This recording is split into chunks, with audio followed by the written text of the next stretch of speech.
Today I'm going to be talking about abortion clinics and the threats they are receiving from legislation called trap laws and what spawned these trap laws, a concept called undue burden. I chose this topic because I believe in the freedom to choose. I believe a woman's body is her own, pro-choice, all that good stuff. And these trap laws and this concept of undue burden are directly threatening these beliefs I hold, so I felt it was important to become more educated in this debate. Trap laws are important because they are framed as beneficial to the health and safety of women, so it's hard to outright deny them when they are hiding under this guise of being for the benefit of women. Because your opposition to that, are you really going to say you're not for the health and safety of women? But that is all a mirage, and I'm going to explain the background behind it that is often missing from their arguments. Because at face value, yeah, they seem beneficial, but there's way more to it than that. Such as meeting surgical standards, which I will talk about later. These trap laws stem from this vague concept of undue burden, which was brought to us by the court case Planned Parenthood v. Casey, which ended up giving us that though federally abortion is a constitutional right and cannot be outlawed, states have the right to impose restrictions on abortion providers and abortion clinics, but cannot be too obstructive, so they can't cause an undue burden.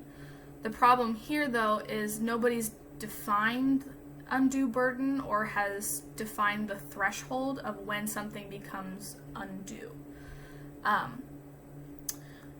And the Planned Parenthood v. Casey court case was in response to Pennsylvania's Abortion Control Act, which imposed a whole host of regulations that ended up barring a lot of women from abortion care, but the federal courts decided that these regulations did not constitute an undue burden, and the only one that was not upheld was spousal notification. So if a woman was receiving an abortion, one of the regulations was she had to notify her spouse that she was attempting to seek an abortion. That was the only one that was taken away.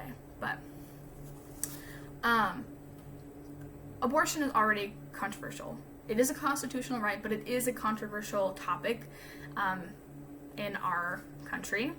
But introducing legislation against this essential service, though controversial, it is essential.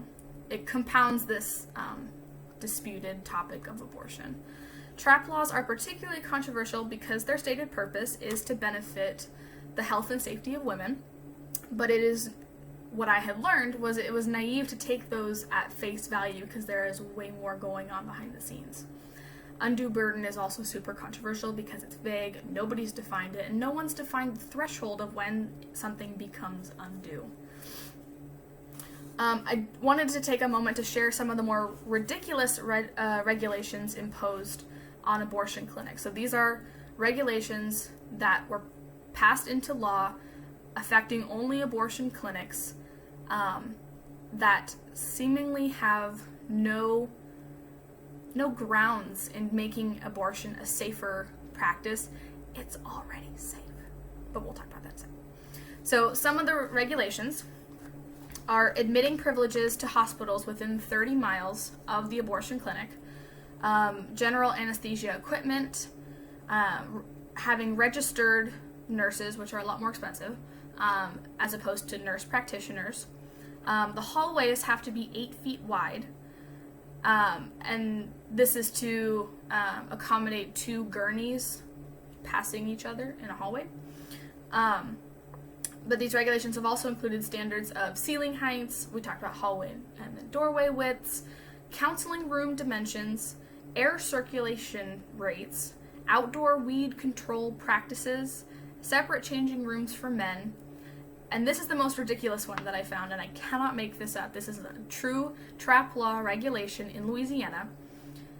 It specifies the angles and jet types for drinking fountains.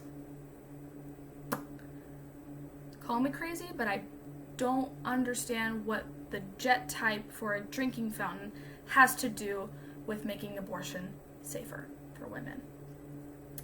And I couldn't find a justification for it either. So not only does it not make sense, but there was no clear justification for it.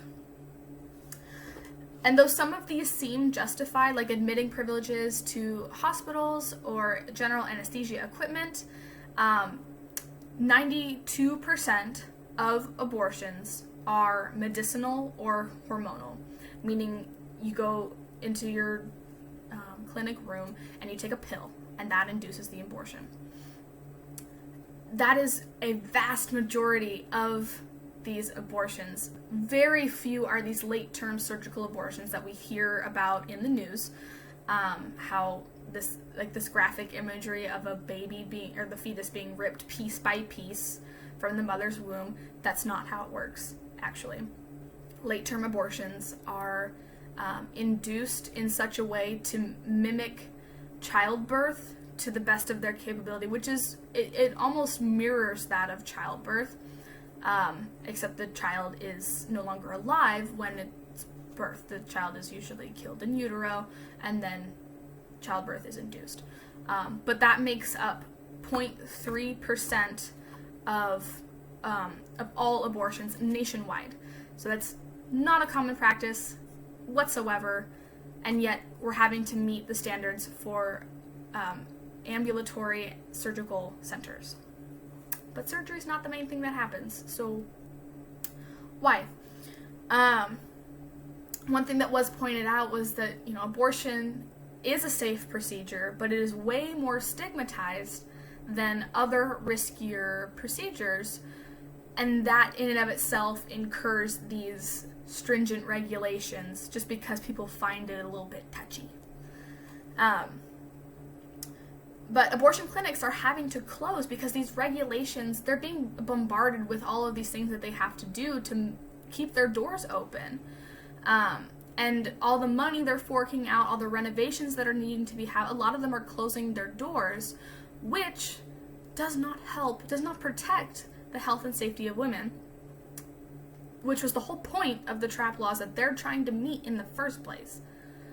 So there are these stringent laws and regulations. Abortion providers can't keep up. They have to close their doors, hindering the health and safety of women. But the whole point of the regulations was to benefit the health and safety of women. Are you seeing the disconnect? Yeah. And initially I thought, okay, maybe, they seem a little ridiculous, but maybe there's something to it here. But there's not. These ambulatory standards have been proven to be inessential. 0.3% of below 0.3% of women receiving abortions need hospitalization, as well as the risk of a clinical abortion, the pill one, it's 92%. The risk of dying from that is 0.00004%. The risk of dying from childbirth is 14 times greater than that. So abortion is already one of the most safe procedures a woman can have, which it is less risky than taking penicillin and way safer than actually giving birth. In terms of solutions, if we have to keep undue burden, it needs to be defined. There need to be clear-cut parameters for what that actually entails. What is the threshold for becoming undue? Personally, I would do away with undue burden and trap laws altogether, because right now it is a serious infringement on this whole separation of church and state, because anti-abortion lawmakers are using their political agenda and religious ideology to infringe upon the rights of abortion-seeking women and abortion services. In my view, abortion regulation should stem from scientific and medicinal expertise, not religion. All in all, it does not matter why she gets an abortion. It is her constitutional right. But if abortion services are regulated to the point that they are inaccessible, there's no point in her having this constitutional right. If she can't get one because of all of these regulations, there's no point in her having the right at all. It needs to be accessible. It needs to be available. That's her right. Also, I forgot to put this in the video, but if you want more information on this topic and are interested in doing further research, I highly recommend John Oliver's video on this, and I'll put the link in the description. But if you're looking for a good starting point, I highly recommend that video.